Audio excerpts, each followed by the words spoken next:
Oh yeah, I've heard of the Voodooists, I said. I bet I knew more about them than anyone else. Really? Some people haven't heard of them. It's hard not to know them. If you don't mind me asking, what is the name of your younger sibling? I questioned.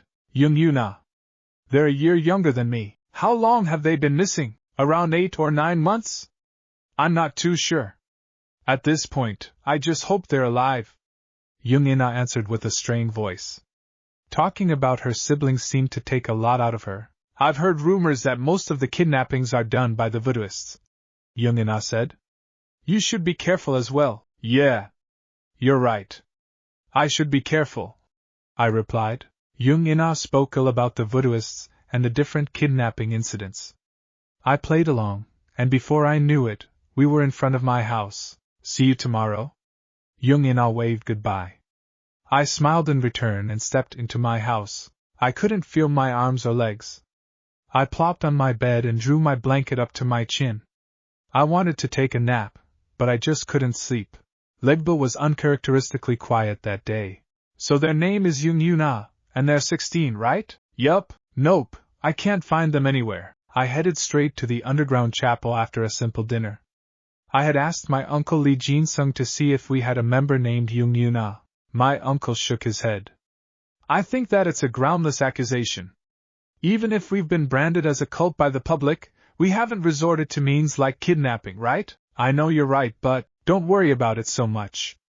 It might be the jobs of Satanists or other cults that use us as a cover-up. My uncle said nonchalantly. The Voodooist doctrine shared many similarities with the Romanicans. Both valued love and respect and sought to understand what it meant to be good. Obviously, both religions frowned upon crimes like kidnapping. Young Ina's sibling was probably kidnapped by another cult impersonating us.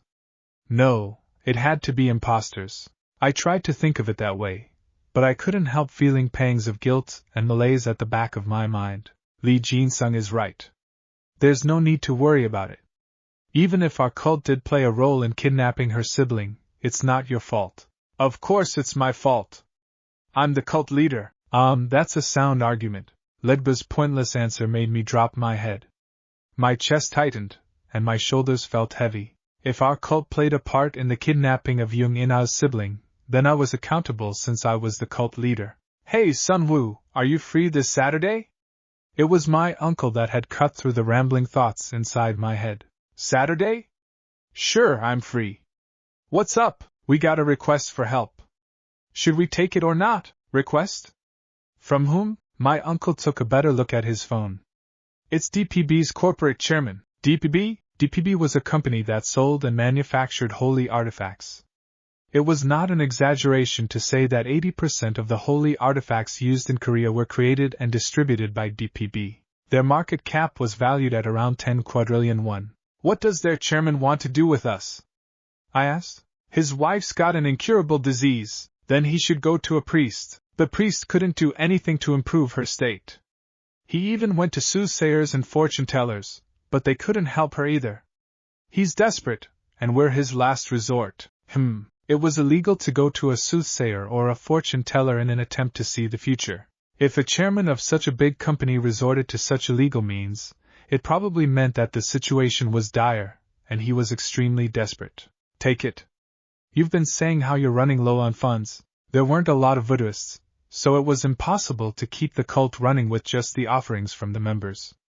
Therefore, we took in requests like these to compensate for the lack of money. Because of our poor financial situation, it was logical to think that this was an excellent time to take in a request. But there was something that I couldn't shrug off. You think we should do it? Why? We've lost the altar, and it's been a while since our last request. What if I've lost my touch? Don't worry about that. We can try, and if it doesn't work, we apologize and walk out. My uncle laughed as if it was nothing serious.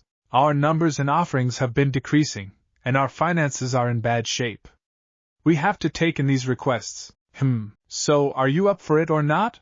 My uncle asked. There really wasn't a choice.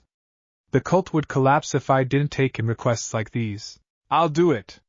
You said Saturday? All right, I'll make the appointment. I could see my uncle's finger dart on his phone to send a text. I went to school a bit earlier the next day. Although the official start of the day at FA was at 8:15, most students arrived at school around 7:30 and spent around 45 minutes practicing their healing and blessing skills or going over their course material. I happened to wake up early, so I made my way to school and got there around 7:30. Half of the class was already present by the time I got there. Students were either studying or chatting with each other. I didn't have any friends to talk to, so I quietly sat down to start studying. I found someone already sitting in my seat. I first thought I had made a mistake, but upon rechecking it, I was sure it was my seat. Someone else was sitting there. That's my seat. Huh! Oh, sorry. It seemed he didn't have any ill intent. He got up from my desk immediately. I sat down and took out some books from my bag. One was the Holy Book, and the other was a Romantic and history textbook. I wanted to make up for my poor scores in the physical exam by studying for other exams. As I opened my textbook to study, I could feel someone's gaze on me. What? Huh? What? The guy who had been sitting in my seat was staring at me from the desk next to me. It made me feel incredibly uncomfortable. He'll walk away if I ignore him. I focused on studying, but even after a few minutes the person didn't budge. You're the one who fell during the physical exam yesterday, right? Not only did he not budge, but he started asking me questions. Who did he think he was? I looked at his face with discomfort. His face did not stand out, and had a very vague impression of him. I noticed a name tag on his chest that read Koo Jun-hyuk. Koo Jun-hyuk. This guy was the one who had made it to second place during the physical exam. Yeah, I answered. Why'd you do that? Trying to satisfy the special conditions, I mean. Just because. Did you think you were going to make it? Or did you think you weren't? I dunno. They weren't questions worth answering, so I just answered them passingly. Any other person would have lost interest by now, but not Koo Jun-hyuk. He kept asking questions, to which I answered dryly. His questions went into one ear and out the other. Koo Jun-hyuk ignored that and persisted with his inquiry, disturbing my studying. Hey, I have to study. Can you please go somewhere else? I said as politely as possible. I had had enough. Oh, my bad. I just wanted to be closer to you. See, you're famous. I guess I'll leave now. Now, he had said something that caught my attention. What? Famous? Huh? You didn't know? Koo Jun-hyuk said, sitting back down. You were sleeping during the opening ceremony, right? He asked. Yeah. Ha, I'd be surprised if you weren't famous. I bet everyone has seen you, even if they don't know your name. Thinking back, I'd done many things that would have attracted attention. I wanted to leave my mark out there since it would help me become a prelate, but this. I didn't want to become famous this way. Just saying, you're probably, hey you guys, it was none other than Bae Sung-hyun. He had been talking to his group of friends just earlier, and he now interrupted Koo Jun-hyuk. Can you keep it down? Everyone else is trying to study here. Oh, isn't it our class president? My apologies, sir. TSSK. Koo Jun-hyuk handled the situation with a cheeky attitude. Bae Sung-hyun clicked his tongue in annoyance, even though he had been talking to his friends as well. There was a saying that fit this situation perfectly. What was it again? Pot calling the kettle black. The man's crazy, he said, lowering his voice so Bae Sung-hyun couldn't hear. Koo Jun-hyuk had said the exact words that were on the tip of my tongue. It seemed like Bae Sung-hyun dislikes you. Be careful. He's kinda famous. Koo Jun-hyuk continued in his hushed voice. Of course, he is famous. He's the holder of the holy name of charity. No, that's not what I meant. How do I say this? Ugh. I'll tell you later. Bae Sung-hyun was intensely staring at us. Koo Jun-hyuk stood up, quickly wrapped up his sentence, and returned to his seat. I finished studying but couldn't concentrate. It was hard to shake off Koo Jun-hyuk's words. The words in the book seemed to disperse into thin air before they made it to my eyes. You're famous. That's great. You're one step closer to your goal. However, this wasn't a good situation. This wasn't the time to talk back to Legba. So, I quietly resumed my studies. After our morning classes, everyone except me hurried toward the school cafeteria. I knew it would be too busy to join the crowd, so I stayed back to study. As I got ready, Young-in approached me. You're not eating lunch? I will. Then come on, let's go. We had agreed beforehand that we would eat lunch together. This was unexpected. We made our way out of the classroom and headed to the cafeteria. Jung In-ah waved at everyone she knew she bumped into. I constantly turned away awkwardly, pretending not to be part of the interaction. Jung In-ah had a lot of friends, guys and girls alike. I counted tens of them just by observing the ones we had met in the hallways. Jung In-ah didn't seem tired at all, even though she had exchanged greetings with everyone. She was very different from me. Every time I see this place, I'm shocked by how many trees there are, Jung In-ah remarked as we crossed the field to get to the cafeteria. As she had said, there were a lot of trees. It seemed that the ground left over after the buildings were built was used to grow trees. The air was always fresh, thanks to the vast number of trees. Is that a pine tree? Look at that Japanese wisteria over there. And do you know what kind of tree that one is? Jung In-ah asked. That's a king cherry tree, I replied. Oh, it's a cherry tree. I've never seen them without the flowers. Jung In-ah smiled as if she were embarrassed. Flower buds filled the flowerless cherry tree. So what's the difference between a king cherry tree and a regular cherry tree? Jung In-ah asked. There's not that big of a difference. The flower petals are a different color. Do you want to be a botanist when you grow up? I'm amazed by your knowledge. I smiled without saying a word. One of the loa was highly related to plants. The loa was very graceful, and their power could be used to grow seedlings into giant trees in a flash. Of course, their power came with an extreme consequence. Thanks to them, I had a lot of plant knowledge. I wonder when the cherry blossoms will bloom this year. Jung In-ah said suddenly, staring at the sky. Although it seemed like a harmless thought spoken out loud, her eyes seemed to stare at something in the distance, or something in the past. Her eyes were drooping, and she clasped her lips. It was a sad expression. Why do you want to go see the flowers? I don't think I'll be able to go this year. I think I'll be too busy. Does that mean you used to go every year? Using what you've learned from your dad, I see. Before he passed away, my father trained me in many fields, including psychology and speech. He believed that a religious man ought to be good with his words and excel in figuring out what different people were thinking. His lessons were filled with hard terms like backtracking and regression, but I powered through and absorbed his teachings. I had almost no experience talking with women, yet here I was, talking to Jung In-ah without fault. My ability to talk to Jung In-ah without any prior experience talking to women was all thanks to my dad. Yeah. I used to go there every year. I love cherry blossoms. Really? Where's your go-to place? Sometimes I go to the place by the Han River. Have you seen the small river in front of the school?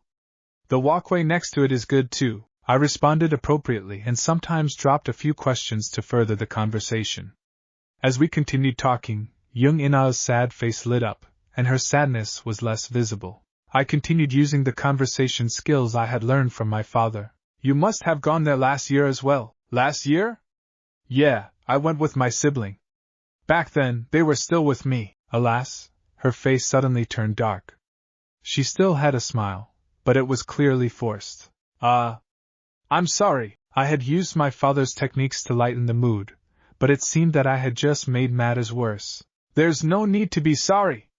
My sibling isn't dead, and I'll find them soon. Jung In-ah's forced smile reminded me that I might be responsible for her sibling's kidnapping. That thought made me feel uneasy. You're right. They'll be back soon. I could only offer her bland words of consolation. As I was talking with Jung In-ah, someone waiting in front of the line started to wave their hands while making their way toward us. This is a new combination. Are you guys eating together? Why are you acting all friendly suddenly? Why, I can't even talk to you guys. Jung In-ah and Koo Jun-hyuk fussed with me in the middle. Their conversations weren't awkward at all. They seemed to know each other from before high school. Why eat with us? Don't you have other friends to eat with? Koo Jun-hyuk laughed cheekily at Jung In-ah's blunt question. Whatever. I bet me eating with you guys would be better than eating with each other. Huh? What are you talking about? Jung In-ah furrowed her eyebrows. I understood what Koo Jun-hyuk meant right away, but it seemed like Jung In-ah didn't understand. He was right. It would look more natural for him to eat with us than if it was just me and Jung In-ah. After all, people my age could fret over anything. Today's lunch is nice. Koo Jun-hyuk said as he ate. The food at FA was delicious. Expensive private schools sure did their money's worth with the exquisite cafeteria food quality. It was to the extent that it made all the food I had from other schools feel like animal feed. After lunch, Koo Jun-hyuk took a big stretch as he got up. Why is there a test when we're only 3 days into the school year? Kinda pisses me off. Why, you didn't study for it? Young-in smirked. Of course. I'm not the studious type, you know? Wow, good for you. Their conversation confused me. Test? What test? Wait, I did remember a test that was set at the beginning of the semester. I had completely forgotten. Did you study Do Sunwoo? You seemed to be pretty studious this morning. Koo Jun-hyuk asked blatantly. What test was it again? Huh? Wait, you didn't know we had a test? Dang, I can't believe there was a person in a worse situation than me. Koo Jun-hyuk beamed. His laugh seemed to stem from relief rather than to make fun of me. Young-in looked at me with worried eyes. We have the freshman evaluations today. You didn't know? The lecturer talked about it on the day of the entrance ceremony. This guy took a nap, remember? Young-in sighed. She seemed to feel bad for me. How could I have forgotten about the freshman evaluations? I felt my mind go blank while my vision started to darken. My paradoxical state seemed to show just how much shock I was in. Hey, don't worry about it too much. It's not like your life depends on it or anything, Koo Jun-hyuk said. His comment just further ruined my mood. The freshman evaluations were a traditional test taken every year. It had no direct effect on grades, but this meant it could have an indirect effect on the school year. The test results would be displayed on a poster in front of the main building. The teachers used the test results to gauge the skill levels of the freshmen. They also used the information to silently support the students with higher marks by funneling school awards to them. Getting good marks on the evaluations would better my chances of becoming a prelate, so I was going to try my best. I didn't know how well I would fare, given that I hadn't studied. Yo, what letter are you going to guess for the answers? I'm guessing B. I'm not guessing any questions, I said. Nah, bro, you should guess. If you guess the same choice throughout the test, you'll get at least a fifth of them right. Koo Jun-hyuk laughed. Good luck with the evaluation, Young-in said in encouragement. It was out of courtesy, but it helped. We said goodbye and parted ways. The evaluations took place in the Grand Auditorium. It seemed like Grand was placed in front of the name for a reason. The auditorium was big enough to hold 1,000 people. All 7 classes were named after the 7 holy virtues assembled in the auditorium. Hundreds of people were in the same place, so the auditorium was very noisy and chaotic. I was wondering if we could take a test here.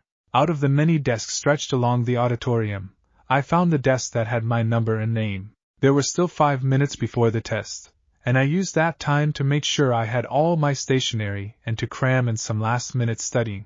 At that moment, I saw someone with a distinguished look walking toward me from far away. I couldn't help but stare. I advise you to stop staring. She's nothing but trouble, Legba said in a low voice, but my eyes were still glued to her. The saying white as snow was not enough to describe her flawless skin. Her pure white hair hung down to her waist while her eyes were a deep dark black. The contrast between her features seemed to orchestrate a mystical atmosphere. Her beauty awed and attracted the attention of everyone. Sung Hyun. She was one of the 7 freshman representatives, the holder of the holy name of chastity. She was very popular because of her mesmerizing looks. I, on the other hand, hated her. I couldn't like her if I tried. There were 2 reasons why I couldn't stand her. First of all, she had a bad attitude. As she was walking, she tripped over a chair and fell. She bumped into me while she was falling. Then, after letting out a single shout, she got up and dusted off her knees, and made eye contact with me. Her eyes were furrowed as she looked down. Oops. She left with an insincere apology.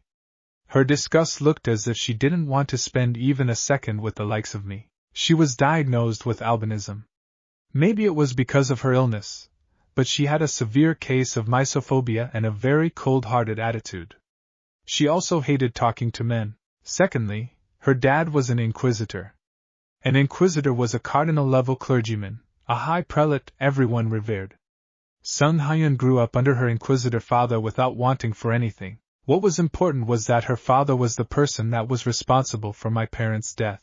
He was one of the leaders of the Holy War, the one who had burned my father alive, and the one who had put my mother in the Holy See headquarters underground jail. He was an enemy of the Voodooists, someone we could not forgive. And Sung Hyun was his daughter. Although I knew her father had done wrong, and she wasn't to blame, I couldn't get myself to like her. You should stop. Focus on studying. Legba helped me wake up from the thoughts of rage. Finally, I returned to my senses and focused on my studying. As I studied, I was reminded of the unpleasant memories with her from middle school. I shook my head in an attempt to shake off the thoughts. We will start handing out the test sheets shortly. Please remove your holy books and textbooks from the desk and put them into your bags. You will be given 60 minutes to solve 40 questions. All 40 questions test your understanding of the holy book. We warn that anyone caught in academic dishonesty will be given a 0. The test supervisor's explanation echoed throughout the speakers. As soon as instructors handed out the test sheets, everyone went into a laser focus. We all knew that this test would have a significant impact on our life. I started solving my questions, my pen moving at a vigorous pace. The first question was not just pretty hard, but was dreadfully difficult. Question: in the following passage, we see a conversation between students about this person. Choose the correct answer that relates to this person.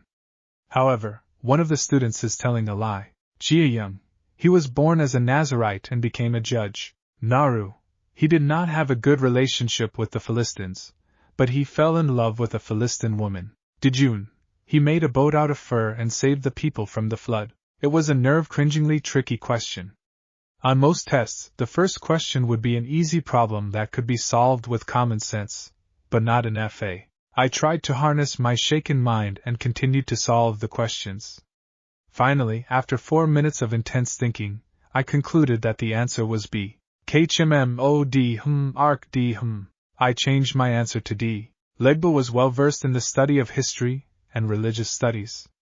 Not only did he have the Holy Book of Voodooists memorized, but he knew all the holy books of other religions by heart. He also knew most of humanity's history since the rise of civilization. If he said the answer was D, then the answer was probably D. Oh, I feel a connection with E, but don't worry about me.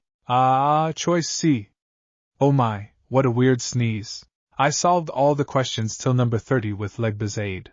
I would get full marks if this continued, but I couldn't help feeling guilty. This was cheating. What is there to feel guilty about? It is your talent to harness the Loa and get their help.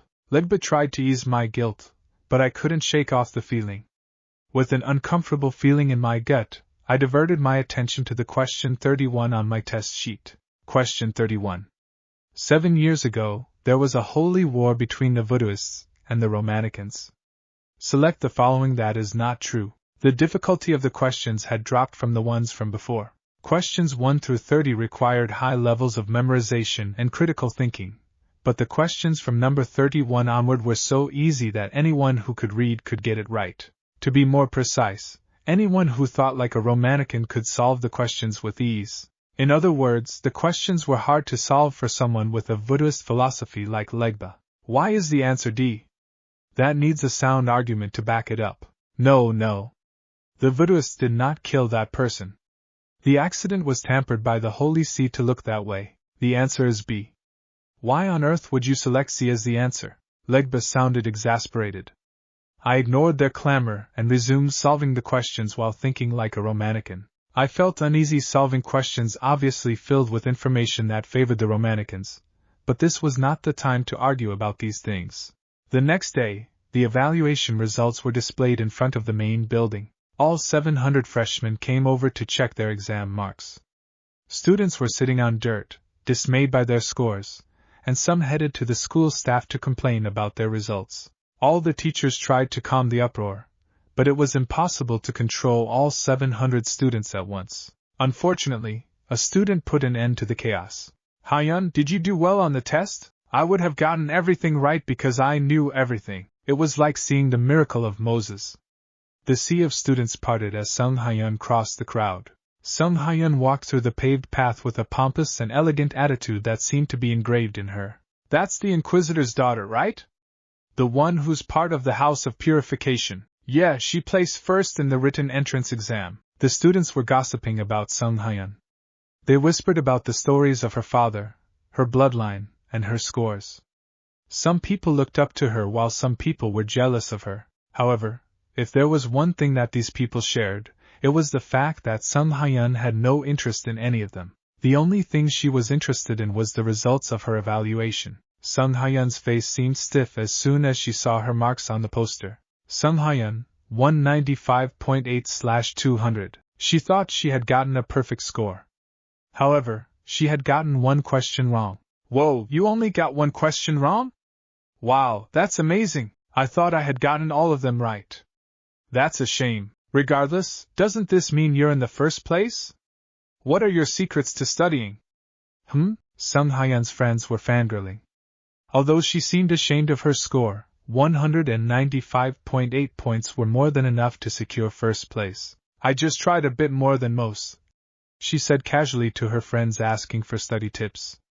It was an arrogant answer, but no one objected.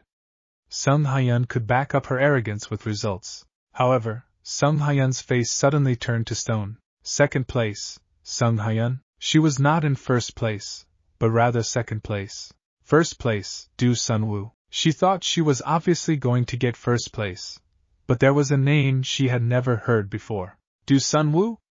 Who in the world was he? Amidst the buzzing crowd, a low and gruff voice filled the square in front of the main building. Wait, Do Sunwoo, why are you in first place? Didn't you say you didn't study? As soon as the crowd heard the name Do Sunwoo, they turned their heads in the direction of the voice. At the source of the voice stood Koo Jun-hyuk and Do Sunwoo. The low and gruff voice was Koo Jun-hyuk's. Sung Hyun I Do Sunwoo. The name was unfamiliar to her, but she recognized his face. He was the person who had fallen asleep during the lecture during the entrance ceremony. She remembered his face because of how stupid he looked. Yet that dimwit took first place? Was it a computational error? She could not. No, she would not believe it. What drove the confused Sung Hyun crazy were the words that came out of Do Sunwoo's mouth. I was lucky, I guess. He showed humility by accounting his score to luck. The overboard humility made him seem arrogant, but he could back up his arrogance with results. So, Sung Hyun stayed silent. Do Sunwoo 200/200. I was easily first. Following me was Sung Hyun. In third place Bae Sung Hyun, and the rest of the students in 4th to 7th were the remaining 6 members of the freshman representatives. Didn't you say you didn't study? I thought we agreed we were going to guess B for everything. I told you that I was going to solve the questions. I was just really lucky, that's all. Wow. But still, perfect marks. Huh. Koo Jun-hyuk laughed as if he was dumbfounded. Even though he said that Koo Jun-hyuk did pretty well, he was still at a relatively high place. It looked like he tried, even after all that commotion about marking B as all of his answers. If Legba had not given me a hand, my score would be lower than Koo Jun-hyuk's. I was ashamed that I had gotten first place with Legba's help, or in other words, by cheating. I didn't have the qualifications nor the skill to get first place. Ah, there you are. I was looking for you. Amongst my reflection and remorse, Young In-ah approached us. She had a big, happy smile on her face. As soon as Koo Jun-hyuk saw her, he scowled. Why do you look so happy? It makes me uncomfortable. Be quiet. How'd you guys do on the evaluations? Young In-ah swiftly cut off Koo Jun-hyuk's remark and smiled. She seemed to be very happy. Koo Jun-hyuk continued to talk as if he was still uncomfortable. I made it to 29th place. Whoa, not bad. How about you? What place did you get? 12th. I did better than I thought. I was fortunate. 12th place was a top-tier grade. What about you, Do Sunwoo? Meh, nothing too fancy. Ah, you didn't know we had the evaluation till the day of, right? Although I had gotten first place, I wasn't too proud of my methods. I tried to gloss over my marks, but Koo Jun-hyuk scoffed as if he had heard something outrageous. Yo, this guy got first place when he said he didn't study. Wow, first place. Wait, what? Young In-ah looked toward the poster, as if she didn't believe what she had just heard. The words first place, Do Sunwoo were printed on the poster. I felt embarrassed and hung my head. Young In-ah's jaw dropped to the ground. You know what this guy had to say about his score? He was lucky. Luck getting you first place. She was still staring at the poster. It seemed like her soul had left her body. How could you do this? She looked back at me with a look of betrayal. You said you didn't study. First place? Let alone perfect marks. Wait, you don't understand. I was just really lucky. Lucky my ass. Young In-ah fumed jokingly. Koo Jun-hyuk looked at us as if we were entertainment. Not only Koo Jun-hyuk, but other students were looking as well. I could see their eyes filled with many different looks of adoration, envy, and jealousy. Let's head back to our class first. I felt as if nothing good could happen if we stayed in the open. The attention made me self-conscious. How did the evaluations go? I saw that our class did exceptionally well. We have the first, third, and 12th place, 3 top-tier ranked students in our class. I am proud of you all. Shortly after we returned to our classroom, Ha Yijin started homeroom. She talked about the evaluations and announcements, and quickly left the room. The class erupted as soon as the homeroom teacher left the class. The reason for the eruption was, of course, Bae Sung-hyun. Encircling him, Bae Sung-hyun's friends, or rather, his gang, screamed and laughed maniacally, disrupting the classroom atmosphere. Everyone, including me, felt uncomfortable because of them, but no one raised any objections. Ugh, so loud. Young In-ah looked up from her studies and glared at Bae Sung-hyun's gang. She seemed fed up. I barely stopped her from shouting to them after she abruptly got up. Just ignore them. It was not ideal to have any type of interaction with those people. Therefore, ignoring them and focusing on studying was the logical choice. Alright, ha! Young In-ah let out a deep sigh and cooled off her anger. After school, in a dark, creepy alley, a group of buff people were squatting with one hand in their pockets and another holding their cigarettes that they were smoking vigorously. Bae Sung-hyun was in the middle of the group, sitting on an AC unit. He puffed out some smoke with a complicated expression on his face. He seemed to be in a bad mood. Why, what's up? Things didn't work out with that girl? What do you mean? I already smashed her, and I'm done with her now. Wait, it's only been a week though. Pass her my way. Let me hit that. You think you can pull her with your face? His gang watched Bae Sung-hyun's mood and made vulgar jokes. Bae Sung-hyun, who usually would have been snickering along in the vulgar conversation, was smoking with a dark face instead. He looked distraught. The gang looked at Bae Sung-hyun and thought, we can't get on his bad side today. Bae Sung-hyun, you like the punch machine, right? You up for it? So, the gang racked their brains trying to lift his spirit. In the end, they came up with the solution of giving Bae Sung-hyun the punch machine. To test it out, one of the gang members swung at the punch machine's sternum. Puk! Following the dull sound, a gasp of air escaped the punch machine. Clutching their sternum, the punch machine fell to their knees, slipping down as if the floor had suddenly turned to ice. Hey, did this break? Why isn't my score coming out? Heek! It's 89 points. Yo, 89 points isn't bad. Ha! The gang maniacally laughed as they tapped the punch machine's stomach. The poor soul who had taken the role of a punch machine was on the floor, curled up into a ball. He was the only one not laughing in the noisy laughter-filled alleyway. I hope this can stop here and now. The gang's punches were nothing to be afraid of, as they paled in comparison to Bae Sung-hyun's punches.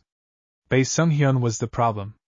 On the days Bae Sung-hyun hit him, it hurt even to eat. The students slowly got up, thinking about how Bae Sung-hyun's strikes would lead him to vomit all over the floor. Hey, get that out of my face!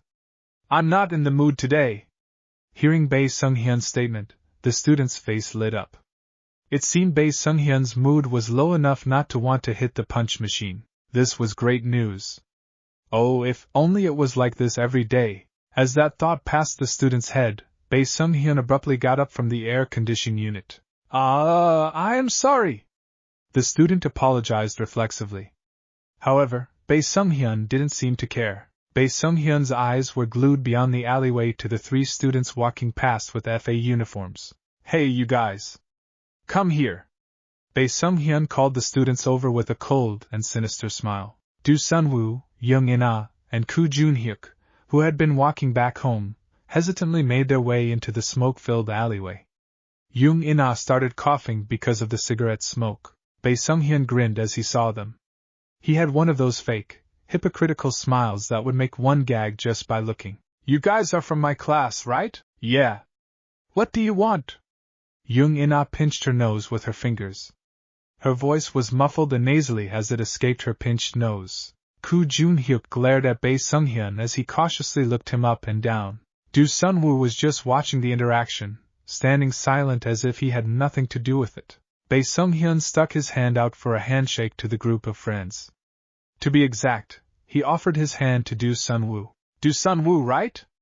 I didn't call you over to pick a fight.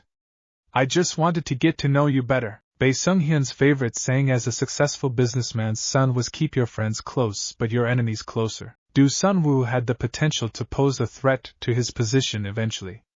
Do Sun-woo's physical skills showed that he was highly talented. Although Bae Sung-hyun had also been called a genius, his level of talent was incomparable to that of Do Sun-woo. That meant there was no use in keeping him in check. Talented geniuses were called geniuses because they withstood numerous hardships and restraints, and finally emerged at the top. Bae Sung-hyun wanted to befriend Do Sun-woo rather than keep him in check. To be exact, he wanted to take him under his wing before Do Sun-woo's talent blossomed to its full extent. Oh yeah? Glad to hear that. Fortunately, Do Sun-woo accepted the handshake. His grip was intense enough to overpower Bae Sung-hyun, who had the blessing of superhuman strength. But what is he doing there? Is he okay? Do Sun-woo said after the handshake. He was looking at the student sprawled on the ground. The student was still lying down, curled in a ball and shivering intensely. Bae Sung-hyun tapped the student's head with his shoe. He's my buddy. Do you want to play with us? This guy has a mad talent. As Bae Sung-hyun gave the student a sign with his eyes, the student immediately started to walk on all fours and bark like a dog. It was an amazing mimicry and sounded just like a natural dog. Young In-ah took 2 steps back in shock and Koo Jun-hyuk frowned with displeasure. See? Isn't he just like a dog? You're right, but... Do Sun-woo seemed unfazed by the situation that had folded out in front of him. It's so cringe that you still play like this. You look childish and pathetic, just saying. Do Sun-woo said with a composed smile. Bae Sung-hyun's face immediately turned to stone. Childish? Pathetic?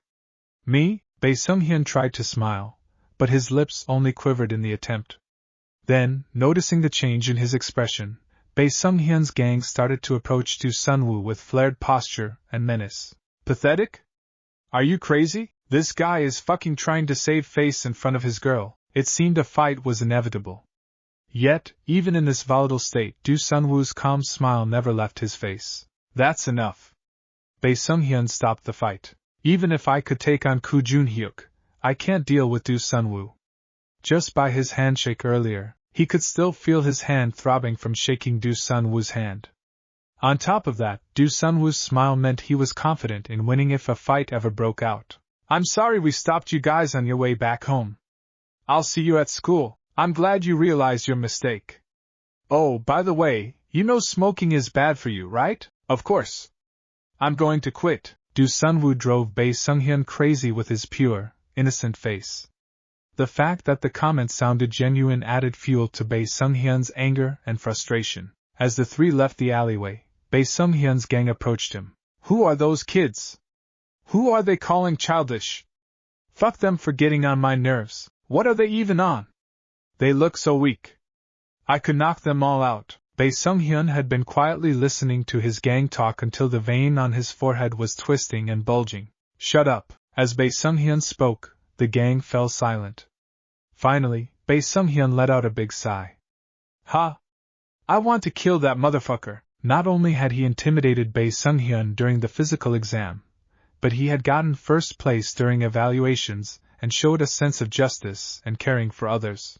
I'm jealous. Do Sun-woo showed his confidence by courageously standing up to Bae Sung-hyun without backing down and not succumbing to brute force. He was jealous that Do Sun-woo had these traits, and he wished he would be able to become like him one day. Phew! I sighed in relief as I walked out of the alley. My heart was racing like crazy. I knew Bae Sung-hyun had a bad personality, but I didn't realize it was to this extent. Boss So is tired. Tired. Tired. Very tired. Sacrifice, sacrifice. I sensed the fight coming and activated Boss's power. However, Boss So was not in their best shape, so I refrained from using their power except when I shook Bae Sung-hyun's hand. I would have been in big trouble if a fight had broken out. It was weird to be pondering about this in the first place. I was confused as to why Bae Sung-hyun had been chosen as one of the student representatives. A conspiracy theory around the school claimed that F.A. put skill and money first, rather than faith and character. I thought it was a rumor and brushed it off, but looking at Bae Sung-hyun, I was more convinced that it was closer to fact. Hey, you were cool back there. You look childish and pathetic.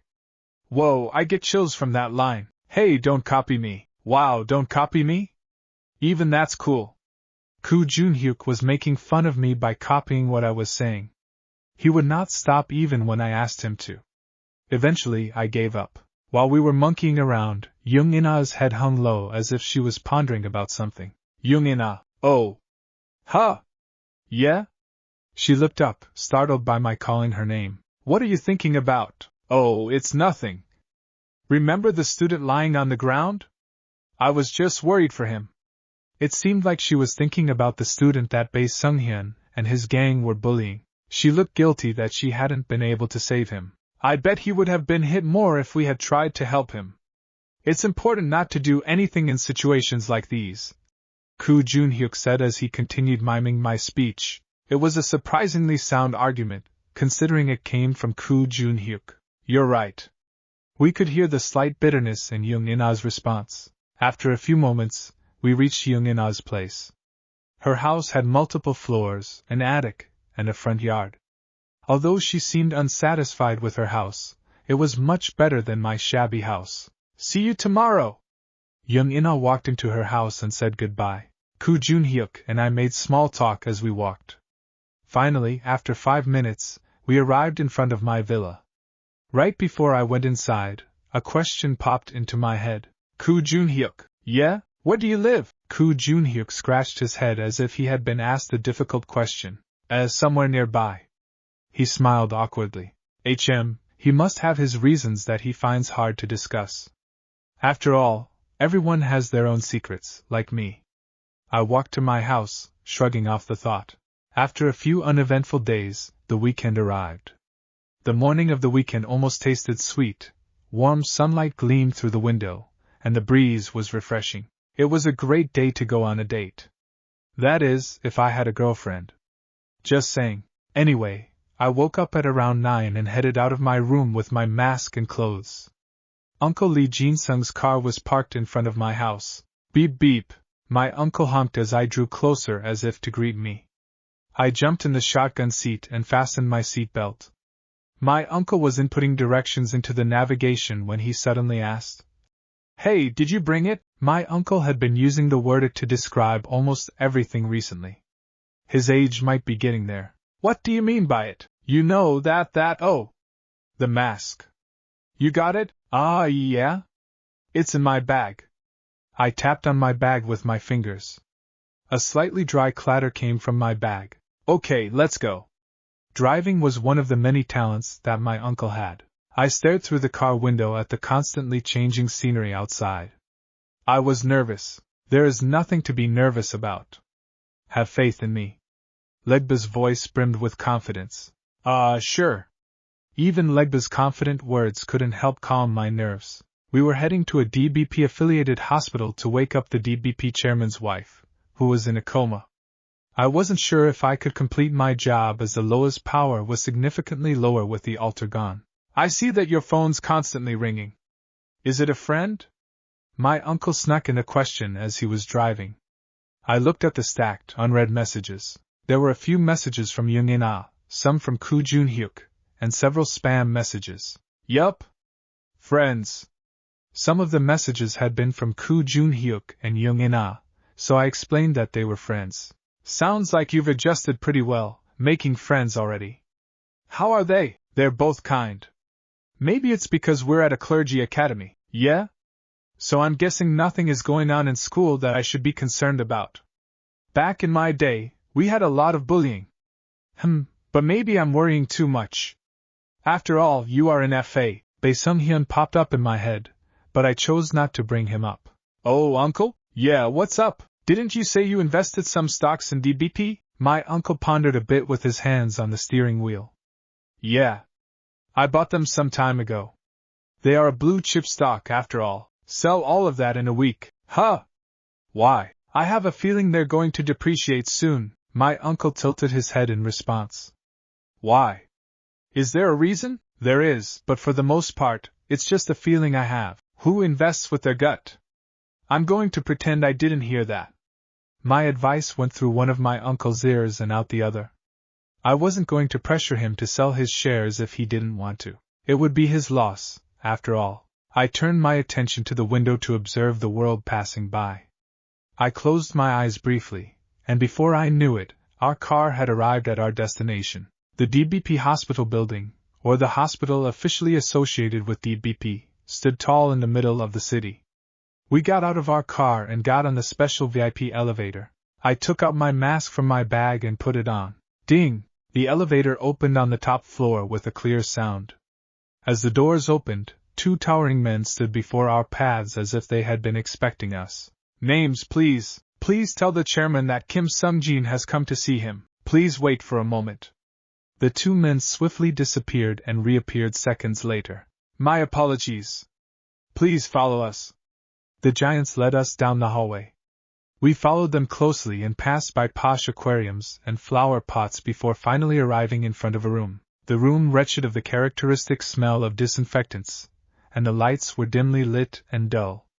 Someone who looked like the DBP chairman sat in the middle of the room. You two stay outside. Responding to the chairman's order, the two guards bowed and exited the room. The chairman weakly got up from his seat, walked toward us, and extended his painfully thin arm toward us for a handshake. I'm Bae Young-hwan, the one who asked for the request. Mr. Kim Sung-jin, I presume? Yes, sir, my name is Kim Sung-jin. My uncle said as he reached for a handshake, his back straight as a stick. Kim Sung-jin was my uncle's alias whenever he took in requests. Then, who is this man next to you? Ending the handshake, Bae Young-hwan diverted his attention to me. He seemed to find me odd, as I was a silent man with a white bone mask. This is our cult leader that I've told you about. He will be performing all of our rituals. Ah, yes, the cult leader. I understand. Bae Young-hwan nodded slowly. I had no reason to speak, as we had decided prior that my uncle would do all the talking. Now, Mr. Chairman, shall we get right to business? Or would you like to discuss some things over tea? Let's get to business. Then, would it be okay to turn on the lights? We need to inspect the state of our patient. Do as you wish. As my uncle flipped the switch, the room lit up with a tack. Bae Young-hwan's jagged wrinkles were more apparent under the bright light. Along with his face, the appearance of many security guards in black attire came into view. Wow, Mr. Chairman, what is this? The circumstances seem to be different from what we said earlier? My uncle questioned as if he was terrified of the guards. Don't mind them. I have them here just in case things go south. You can't trust anyone, especially with so many people out for my money. Aha, and can I ask where these people end up? Didn't you see the fish tank on your way here? The big one? Bae Young-hwan let out a vile laugh. I give them to the fish. Ground to paste. Oh, cough, cough, wow, haha. Well, we're not scammers, so don't worry about us. We'll definitely bring your wife back to life, of course. For both of our sakes. Correct? Haha, yes, sir. My uncle patted the sweat off his temples. I grew more anxious. The reassuring thought that it would be okay to fail quickly vanished. Failure meant death. I had to succeed. With heavy footsteps, I made my way to the patient's bed. The patient's face was pale, and their breathing was weak. Their arm was so thin it resembled a dry, wilting tree branch. A repetitive beep, beep sound came from the patient's heart rate monitor. Only when I checked the patient's state with my own eyes did my throbbing heart finally start to calm down. They're not in that bad of a state. As Legba had said, they weren't doing that bad. It seemed like we were not going to end up as paste today. I put my hand on the patient's head to initiate the ritual. As soon as I did, Bae Young-hwan flinched and got up, his body shaking. What are you doing? Don't worry about it. It's part of the ritual.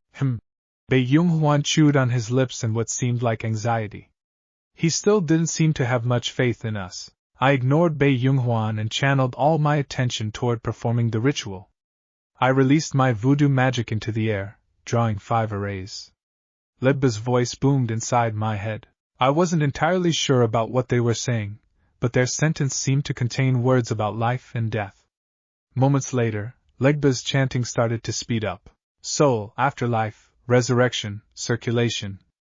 The sentences were getting longer, and more difficult words were incorporated into the chant. As the ritual was drawing to an end, purple bandages spewed forth from the arrays I had conjured. To be exact, they were something that resembled bandages. The bandages wrapped around the patient's entire body, leaving no gaps. Beep beep. At the same time, the beeping sound coming from the patient's EKG monitor started to slow down. The patient's breathing slowly thinned out. She seemed to be in critical condition and could lose her life at any moment. Bae Young-hwan not only chewed on his lips, but he also bit off his fingernails to the point where he was bleeding. Finally, Legba's voice came to a halt. And so did the electrocardiogram. This meant that the patient was going through cardiac arrest. The room fell dead silent. Ha ha ha. Ha ha. Ha humph. It was Bae Young-hwan who broke the silence. After laughing crazily, he icily ordered his guards. Get them. Wait. Give us 30 seconds. No, just 1 minute. Shut up. It's my fault for trusting scammers like you. My fault. All my fault. The guards captured and tightly secured my uncle, who had tried to flee. Then, after using their prepared cable ties to restrict my uncle's wrists and ankles in an ugly fashion, they inched their way toward me. I quickly searched the room for an escape route. Unfortunately, my effort was in vain, as there were no escape routes in sight. Did I mess up? I don't think so. The ritual went perfectly. I don't understand. I told you I had a bad feeling about this. Legba remained calm throughout the whole situation. While I continued blaming them, I released the voodoo magic through my fingertips. I couldn't die here, not like this. I was planning to fight back, as I was halfway through drawing the superior curse of enchantment. Darling, what's going on? A clean timbre came from the hospital bed and cut through the room, relieving the chaos. Bae Young-hwan's wife woke up from her coma. Ugh, my head. How long have I been asleep? Where am I? Dear. Color replaced the despair and anger on Bae Young-hwan's face. No, it was not color alone that had returned, but emotions that were too complex to describe. The emotional cocktail of happiness, sadness, surprise, relief, and feelings that had sprung from deep down had turned into tears that flooded his cheeks. Who are all these men? And what time is it? It feels like I've been asleep for so long. It hasn't been that long. Let's just think that you've woken up from a long nap. Why are you crying all of a sudden? And when did you get so old, darling? Everyone in the room held their breath as they watched the moving reunion. It was a tear-jerking sight. As for myself, I usually don't cry, and I wasn't crying then either. I was just relieved that I was alive. There were many ups and downs, but the ritual was a success. Cult leader? Quick, can you untie these bands? During the reunion, my uncle squirmed around like a caterpillar, with his wrists and ankles tied. I released him from his bond by using a saw from one of the guards. But come to think of it, why did he have a saw? Were they planning to cut our bodies into pork chop? The thought sent shivers down my spine. Phew, I thought we were dead meat. My uncle stood up and fixed his clothes. With that, he glanced at the guards as he slowly approached Bae Young-hwan. Mr. Chairman. You must be overjoyed, but don't we have unfinished business? Yes. Of course. Look at my manners. I'm so sorry you had to see that. Bae Young-hwan wiped his tears with a handkerchief.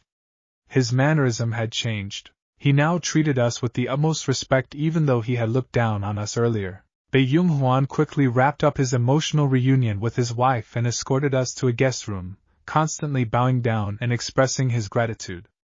I felt strange looking at Bae Young-hwan. He is your friend's father, after all. Friends? It's a bit more complicated than that, but whatever. Bae Young-hwan was many things. He was the DBP chairman, a hopeless romantic for his wife, and Bae Sung-hyun's father. What do you know? I was actually suffering with pain in my wrist. What a disgrace this is, I don't know what to say. We at DBP will take full responsibility and ensure your injuries are handled appropriately. If you want, I can grind up the guards and leave them to the fish. No, that would be unnecessary. I'm fine with just the compensation. My uncle scratched his head as if he was embarrassed. Anyhow, should we get back to the contract details? My uncle joyfully took out the contract and handed it to Bae Young-hwan. Bae Young-hwan made a big fuss when he received the contract and acted as if it was made of gold. First, DBP will sponsor 3 high-quality holy artifacts to the voodooists. My uncle started reading the contract details. His demeanor resembled that of a creditor in front of a debtor. One would have thought he was a loan shark if one heard his voice and looked at his face. Second, all the money mentioned in the contract will be paid in full in cash. We can't afford to leave any evidence behind. Yes, of course. Oh, and you mustn't relay any information about the voodooists. Any harm to the cult leader could potentially translate to your wife. Of course. How could I betray my benefactor? Bae Young-hwan was ready to give us anything we asked for. It was pretty obvious why. We had saved his wife and brought her back from a coma. We were as good as gods to him. I think that's enough. You can give us the offerings during the next service you participate in, and we'll plan a day where you can sponsor us with the holy artifacts. My uncle stood up. I grabbed him and sat him back down. I had a few things to say about Bae Young-hwan's son, Bae Sung-hyun. Your son goes to FA, right? Bae Young-hwan's eyes widened with surprise. Soon, his eyes and lips started to shake like crazy. He looked afraid. Yes, he does. Doesn't your son come back home late at night? How do you know that? The fear in Bae Young-hwan's eyes seemed to grow stronger. Our cult leader can see right through us sometimes. My uncle lied without flinching. I had no talent in reading people's minds. I just knew what Bae Sung-hyun was usually up to. I went to school with him, after all. But that wasn't important. It would be helpful if you decrease the money you spend on your son. For example, the money spent on his allowance, or the money you donate to FA. Money? Would it be possible to know why? The money you are giving to your son is leading him down the road of a delinquent. It would be beneficial to decrease the financial support you give him for the sake of his future. It might also be good to give him a good scolding. Our cult leader sometimes even reads the future. My uncle quickly added to my suggestion. Read the future? As if. I couldn't even see my future. Why'd he have to make up such fancy lies? However, it seemed like Bae Young-hwan was buying it. His eyes twinkled with faith and belief. After all, people who fell into the grasp of religion tended to believe whatever they wanted to. It was weird coming from me since I was a leader of a cult myself. This is not an intrusion, but merely advice about what's best for your son, I said, glaring at my calm, lying uncle. I don't know how to say how thankful I am. Not only did you save my wife, but you're caring for my son too. It's nothing. We will be going then. With that, I got up from my seat. As I took off my mask behind the closed elevator doors, my uncle spoke up as if he had been waiting to talk. Hey, why did you talk about his son? Just cause. His son is weird. Why? Is he bothering you? Not me. But he bothers other kids. He must be loaded if he's the son of the chairman. Why is he like that? My uncle grimaced as if he didn't understand. Even I couldn't understand why Bae Sung-hyun would do such a thing when he grew up with everything he ever needed. I had said the meaningless last part of the conversation in hopes that Bae Sung-hyun would change his ways and refrain from acting so brashly. I left the DBP building without putting too much thought into what would happen and got into my uncle's car in the parking lot. As Bae Young-hwan had promised, the CCTV records from today would be wiped out. After finishing Bae Young-hwan's request, I spent the rest of the weekend practicing conjuring arrays using divine power. I was successful in conjuring a lesser array but was not at all successful in conjuring moderate ones. To give some context, all students in FA could use moderate arrays. That is, excluding me. This meant that I was lagging when compared to everyone else. as I spent time focusing on drawing moderate blessing arrays. Yes. I was finally able to draw one successfully. What do you mean, yes? You failed. However, no light of blessing came out of my blessing array. Soon after, my suspended blessing array lost its color and turned to dust, and with it, so did my hope-filled heart. I let out a big sigh and drew a curse array with voodoo magic, just for the sake of it. Not only was it incredibly easy to draw moderate curse arrays, but it was easy to draw greater curse arrays as well. The drawn curse array glowed brilliantly and emitted a mystical purple mist. Why was it so easy to use voodoo magic and so hard to use divine power? Why was I so inept in using divine power? How would I become a prelate if I had no talent in using divine power, and how would I graduate? The anxiety and despair hiding in the corner of my heart slowly creeped out. It's okay. Remember, your exceptional talent is in voodoo magic. Ledba spoke amidst me drowning in despair. As always, they were not helping. It just increased the void inside of me. I needed to conjure a moderate blessing array in preparation for that class tomorrow. But at this rate, I couldn't see myself succeeding. It just seemed like I would just keep failing, again. Whenever I felt discouraged from the repetitive failures, Legba's voice would help me pull myself together. I pressed on, telling myself that whenever there was a will there was a way. The sun came up the next day, and my head was spinning, seemingly because of the lack of sleep. My steps towards school felt like lumps of lead. I'd probably fall to my knees if I lost concentration, even for a bit. The leading cause of this was the all-nighter I pulled trying to draw a moderate blessing array. Somehow, I arrived on time, and homeroom class zipped by as I wasn't fully conscious of what was happening. Finally, it was time for that class. Hello, everyone, we greeted each other during homeroom, so let's get straight to class, shall we? Ha Yijin announced the start of class with a cheery voice. She held up a chalk and started writing something on the blackboard. Utilization and Understanding of Divine Power. It was the name of this class. As the name suggested, this class was focused on learning about divine power. This was why I had stayed up the whole night drawing blessing arrays.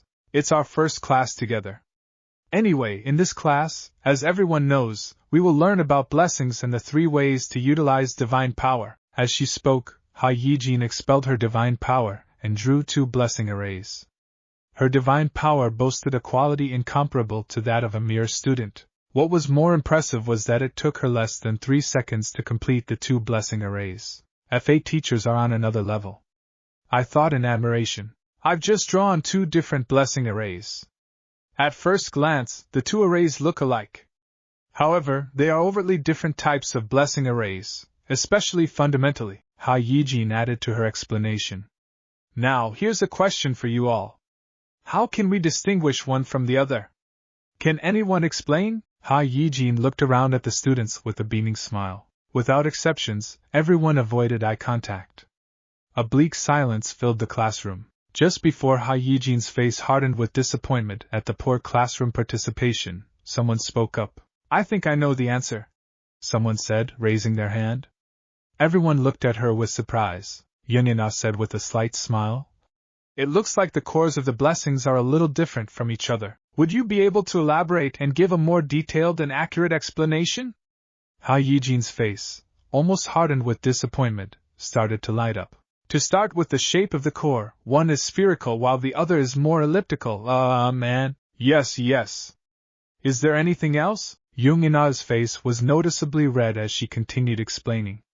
It seemed like she started to feel shy from all the attention she was getting. Oblivious to Yungina's feelings, Ha Yijin pressed on. Looking at the cores, the one with a spherical core is a blessing array, while the other seems to be a healing array. I'm not sure, but that's what it seems like. Wonderful! Ha Yijin laughed wholeheartedly and clapped. The students in the class followed suit, clapping reluctantly. Yungina shyly sat down amidst the applause for her. These 2 blessing arrays may look like they have the same shape, but their cores are slightly different. Just by adjusting the shape of the core, one can change the nature of the blessing array itself. I would think that up until now, everyone has been drawing their blessing arrays by relying on their instincts to guide them. But if you utilize the concept of the core of the array, you will be able to complete more precise and high-quality blessing arrays. Ha Yijin excitedly explained. To summarize, this meant that one would have an easier time drawing blessing arrays if one paid attention to the shape of the core. This was important information for someone like me, since I could not draw a proper moderate blessing array. I jotted down Ha Yijin's advice in my notebook. As you can see, divine power can be utilized through drawing blessing arrays of healing arrays. Now, on to the next question. Ha Yijin's quizzing time had returned. The students hung their heads low even before she asked her question. Is there another way to use divine power without the help of blessing arrays and healing arrays? I'll answer. This time, Bae Sunghyun answered. Oh, please do. Other than using blessing and healing arrays, you can also use divine power through a method called miracles. Correct? Well done. Ha Yijin smiled as if she was satisfied. However, there was no clapping like before. This didn't seem to sit right with Bae Sunghyun, as he scowled and sat back down. Although you can only use blessing arrays and healing arrays at the moment, you can use miracles as you improve your skill level. Showing you would be easier. Ha Yijin quietly and calmly clasped her hands in front of her chest. As she closed her eyes and mumbled a prayer, divine power started to emit out of her. The divine power soon formed a black, murky cloud. It seemed dense, as if it was holding in a lot of precipitation. It was a rain cloud. The rain cloud eventually grew and filled the entire room. Swaya! Soon, it started to rain. As you can see, we can replicate the miracles previously performed by saints and the glorious ones in the heavens. We call this miracle replication, or miracle for short. Whoa, the rainfall is stronger than I thought. Once again, Ha Yijin clasped her hands together near her chest. Her body emitted divine power, and the divine power took the shape of a small sun shining brightly onto us. The sunlight warmed up our bodies, which were drenched by the rain. You will not be able to use miracles yet. However, there's nothing to be afraid of. It's normal not to be able to use miracles at your age. With practice, you will be able to perform miracles yourself, Ha Yijin continued with a smile. Well, sometimes you aren't able to perform miracles if you don't have the talent to do so. Anyway, shall we rest to dry ourselves? Take a minute. The passionately teaching Han Yijin offered a break. Her class went by too fast, and it felt draining to listen to her. I completely understood why she wanted a break. It must have been hard for Ha Yijin herself if it was this hard for us. After 1 minute, Ha Yijin recovered and started class once again. She had an awesome recovery. When it came to teaching, she was almost always filled with energy. I am going to need 2 volunteers well versed in divine power.